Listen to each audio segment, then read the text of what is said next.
So, myself Samita Shah, I will be teaching you elements of company law 2 for semester 4, that is second year of BCom.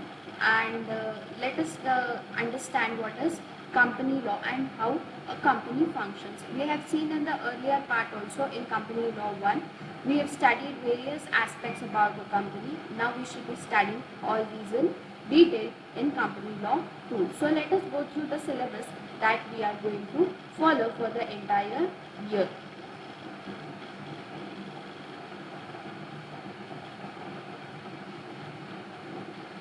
So the syllabus that we are going to consider now for the coming semester is management of company. Then in that we are going to study about the board of directors. What is board of directors? What are the restrictions on them? How a prohibition? Then what are the powers of board of directors? What is the definition of board of directors? Then we should be studying about directors. What is the legal position of directors? Types of directors, related party transactions, then different types, appointment of directors. We are going to study everything about directors in detail so that we understand that how directors function in an organization. Then next we are going to study about key managerial personnel, that is KMP, which consists of various persons such as a company secretary, full-time director, managing director. Then there are various people who have been under the position of key managerial personnel.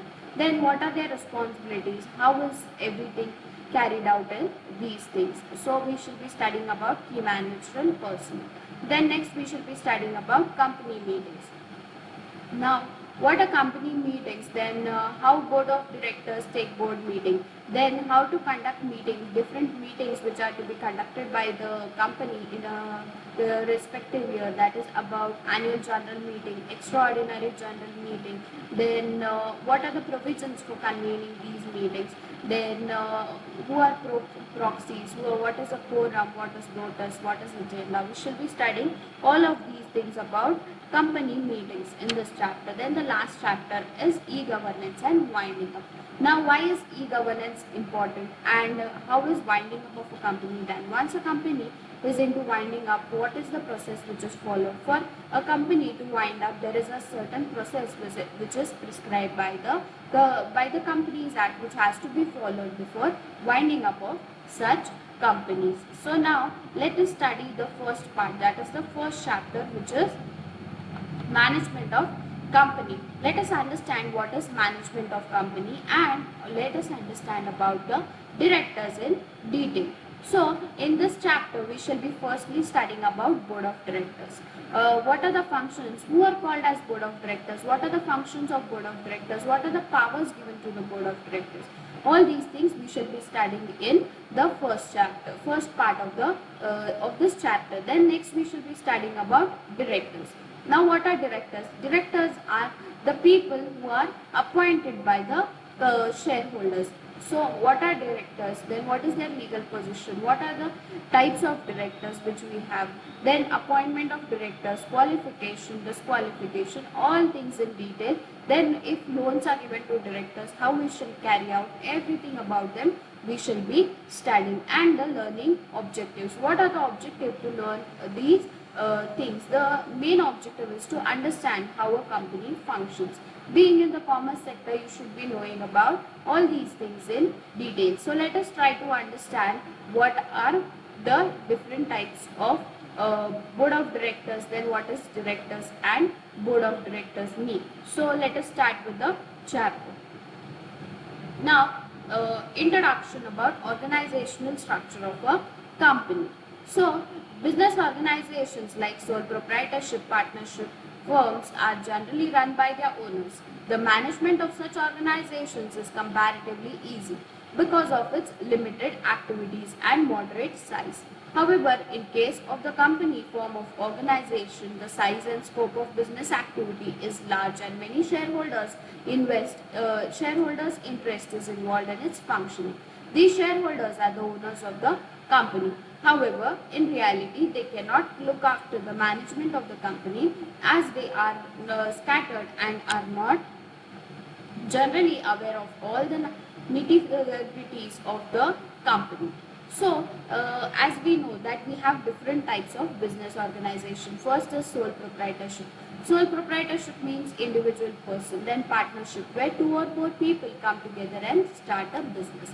But the company, that is a joint stock company, a huge organization which has a huge amount of capital and a huge amount of public from different parts of the world is involved in these transactions. So it is very important for the company to function and function smoothly. So what they do is, as the shareholders are the owners of the company, we already know this. So what these people do, they elect certain people on their behalf who manage the entire company and who have the knowledge of how to run a company and what to function, how to function. All these things are considered when they are running a organization. So the shareholders' interest is involved in its functioning. So when a person invests his money in the business, he feels that he should have maximum knowledge, he should have maximum interest in the company.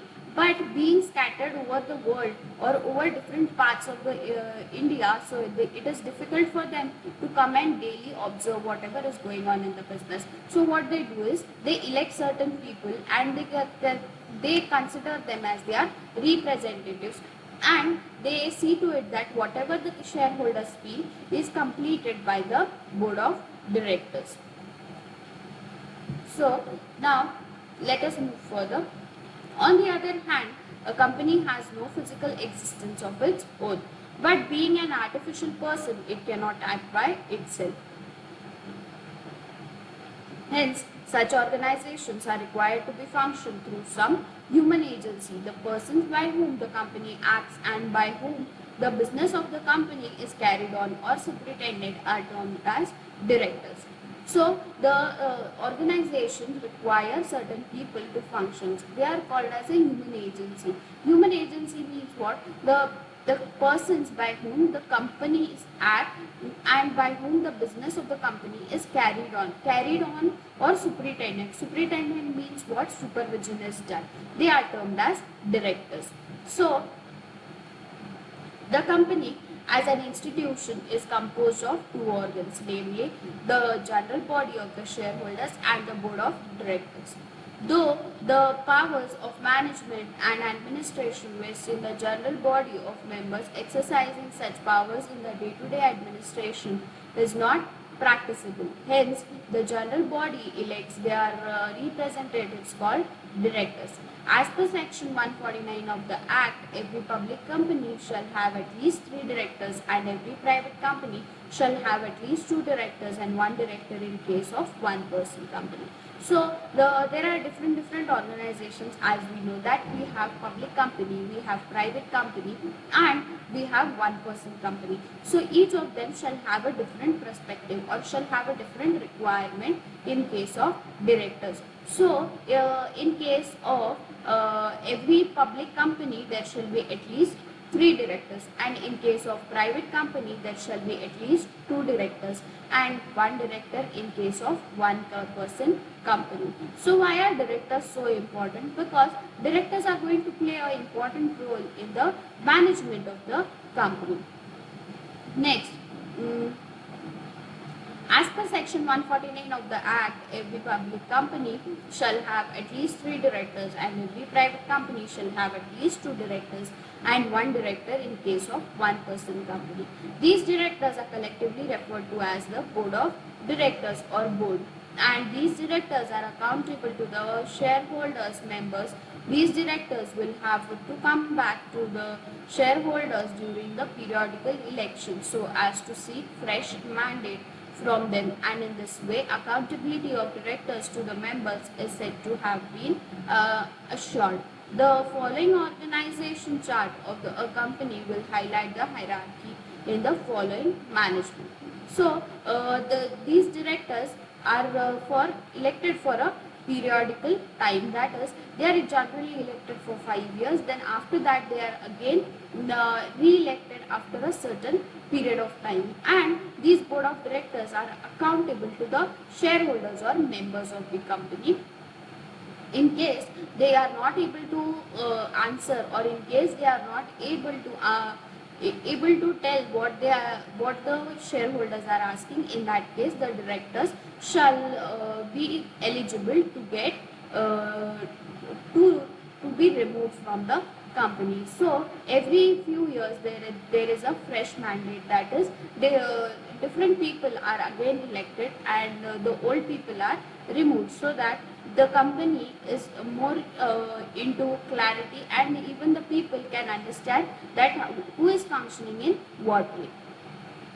So now let us understand the hierarchy of a company type of organization, how these people operate. So members of the company. First come the members of the company who have given their money for the management of the company, or who have given the money for completing their business. Then comes the board of directors, which are elected by the members of the company. Then come managing director, whole-time director, or chief executive. Then come financial managers or executives. These people manage the finances. Then next come, in that they will have different types, that is finance manager, production manager, sales manager, personnel manager, accounts manager. So these are the different people, or this is the hierarchy which is generally followed at the top level of management. Now let us study further. In this chart, the members are at the top. They have absolute authority to manage, direct and control the affairs of the company. So as to exercise these rights, the members elect their representative, and these representatives are nothing but the board of directors. This board gets power of management of a company from the general body of members, subject to the provisions of the Companies Act and articles of the company. Hence, the board of directors occupies the middle ground between shareholders and managers. Section 179 of the Act wastes the powers of management of the company in the directors. So now in the top management we have seen that how people are authorized with different powers. So they control and manage the affairs directly of the company. And as these rights are given to them by the shareholders, so the board of directors also get their specified power. Now the board gets power of management of the company from the general body of members, subject to the provisions of Companies Act and Articles of Association. As we know that Articles of Association is a book in which the internal rules and regulations of the company are mentioned. So whatever is mentioned in the Articles of Association, these people shall function accordingly and according to the Companies Act. Hence, the board of directors occupies the middle ground between shareholders and managers. Thus, Section 179 Act says that the powers of the management of the company. So, Section 179 states about the powers and the management of the directors of a company. Now, let us see according to the new Act, that is changes by the Act of 2013. Significant powers have been taken away from the board by this Act and given to the shareholders with regards to related party transactions. Now they can approach the shareholders for many decisions. The board is now collectively responsible for the actions that it takes as officers in the default. The notice of every meeting must be provided to every director. The director is made responsible for all the corporate actions and decisions which are taken by the board, whether or he participates in the process. So some of the powers have been taken away by Companies Act 2013. Why this has been done? Because giving excess power to people generally tends to create frauds in the company. So Companies Act 2013 stated that instead of giving so many powers, it is better to take away certain powers and to be given it to the shareholders. So now they have given shareholders that power to be taken away of related party transactions. Now what are related party? Related party means people who are whether directly or indirectly associated with the company or with the board of directors or with the shareholders, because there are chances that they can commit fraud when it comes to these people. So now they can approach the shareholders for many decisions. The board of directors is collectively responsible for all the actions that as officers in default. If anyone is in default, all the directors shall be caught hold of. Then the notice of every meeting must be provided to every director. The director is made responsible for all the corporate actions and decisions which are taken by the board, whether or not he participates in the process. Whether a director is associated, whether a director is coming to the meeting, whether he is not coming to the meeting, it shall be very important that the notice of the meeting shall be provided to every director, and whatever decision is taken or whatever actions are taken, it shall be applicable on all the directors who are whether concerned or not. The director is made responsible for all the corporate actions and decisions which are taken by the board, whether or not he participates in the process. The responsibility of correct reporting is placed on the entire board, and therefore the board will have to be vigilant while preparing of the board report. The Act of 2013 provides for constituting various committees that will recommend the board on certain aspects of corporate governance. So when they select people as directors of the company, they see to it that these people shall have proper knowledge or shall be knowing what is actually going on or what are the rules and regulations. Then also correctly reporting whatever is happening in the entire day or entire company is also the responsibility of board of directors. The Act of 2013 provides for constituting various committees that will recommend the board on certain aspects of a corporate governance. Various restrictions on the board were specified under Section 293. These restrictions required a special resolution. Now, with the board can say an undertaking which has a value of less than 20% of the net worth without the concurrence of the shareholder. According to the draft rules, the listed companies and public companies having either a paid up share capital of rupees 100 crores or a turnover of rupees 300 crores must have a woman director on its board. The new act also provides that every company should have at least one director who resides in India and is stayed up in India for a total period of not less than 182 days in the previous calendar year. It also provides that the shareholder can challenge the decisions and actions taken by the board of directors in certain cases. So, the various restrictions which are specified under Section 293 of the company states that there are restrictions on special resolution, and the board can sell an undertaking which has a value less than 20% of the net worth without the concurrence of the shareholders. So without the knowledge of the shareholders, the board of directors shall have the permission to sell the undertakings with less than 20% of the net worth of the company.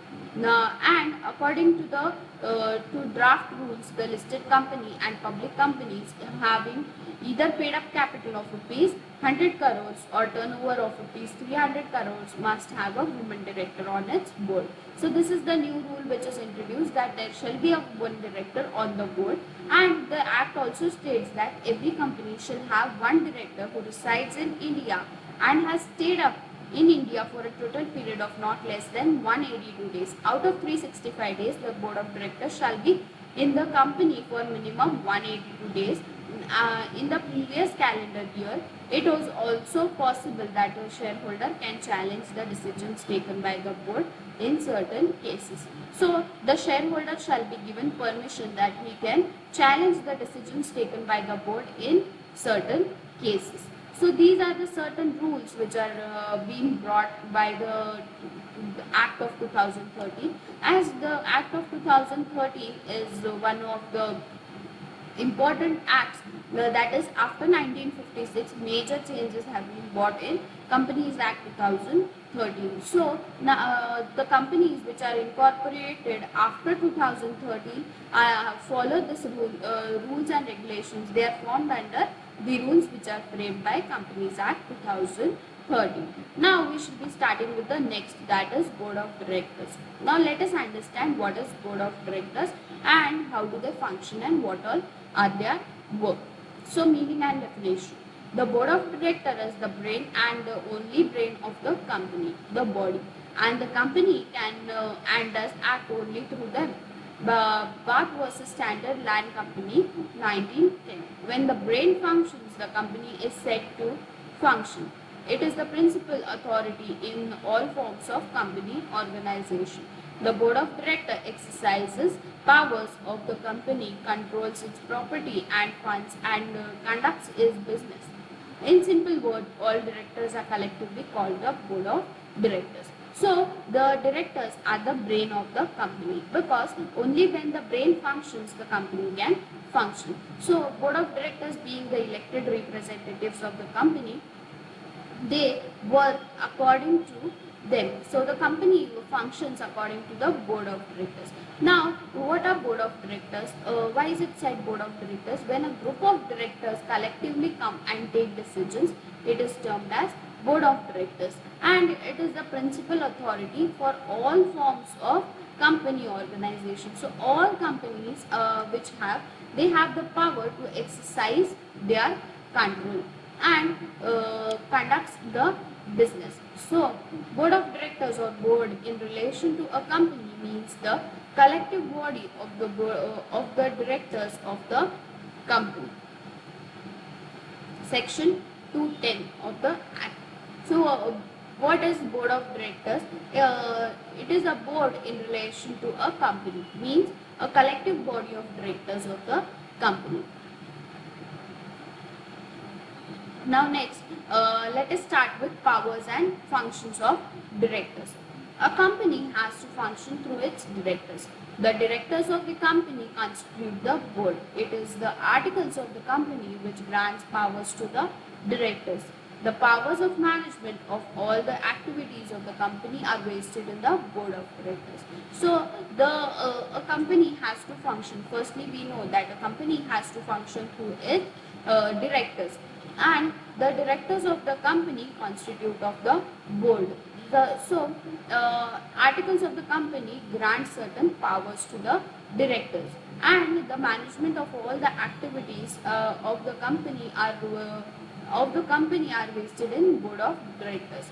The Board of Directors are the supreme authority so far as the management of the affairs of the company is concerned. Even the shareholders may be in the position to may not be. Means in certain cases, company does not give any right to the shareholders also to get concerned or to have interest in the company. So, the Board of Directors are considered as the supreme authority in the management of the affairs of the company. The Board of Directors can exercise all such powers which they are being given by the Articles of Association. The directors will have to enjoy the powers by keeping themselves within the scope of Act and Memorandum and Articles of the company. So now, next we should be studying about powers of directors, section 179. The Board of Directors of a company is entitled to exercise all such powers and to do all such acts and things as the company is authorized to do. Authorized to exercise and do. This power is subject to the provisions of the Act. It is to be noted that the board has no power to do anything, any act or thing which is directed or required by the memorandum or articles of the company to be exercised or done by the company in general meeting. Though the board has substantial freedom in its functioning, the shareholders can control its activities or powers through the general meeting. So now first is powers of board of directors.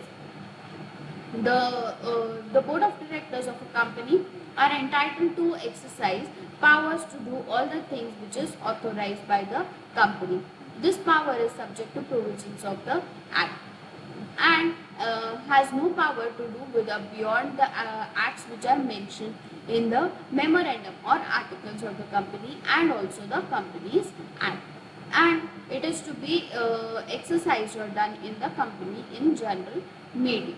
So the board of directors have powers only which are mentioned or which are authorized either in the memorandum of association, articles of association or companies act. Though the board has substantial freedom in its functioning, the shareholders can control its activities or powers through a general meeting. So, whatever powers or functions have been allocated to the board of directors, it is very important that the shareholder has its maximum control, and they can be told to the board in the general meeting which happens in the company. Now, next we have shareholders intervention in the powers of the board of directors, which we shall be starting from the next class. So I request you all to go through the video, and if you don't understand anything or if you have any doubts, you can mail me at my given ID, and I will try to clear your doubts. So with this we should stop here. Thank you.